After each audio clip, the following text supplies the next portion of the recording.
ভাই 1 প্লেট ঝালমুড়ি। ভাই ঝালমুড়ি তো হইব না। ঠিক আছে 1 প্লেট ফুচকা। ভাই ফুচকাটাও হইব না, চটপটি হইব, দিমু? ঠিক আছে দেন।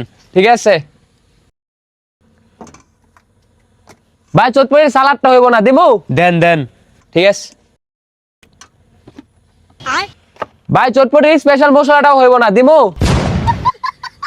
দেন। ভাই চটপটিতে দেওয়া ডিমটাও হইব না, দিমু? হইব কি আপনার কাছে? ভাই আমার কাছে শুধু চটপটির ডাউলটা হইব, দিমু? দেন। रुको जरा सबर करो।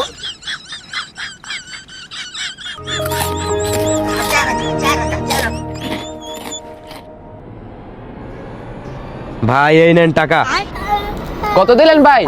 আপনার তো 50 টাকা হইছে। ঠিক আছে এই নেন 5 টাকা, আর 45 টাকা হইব।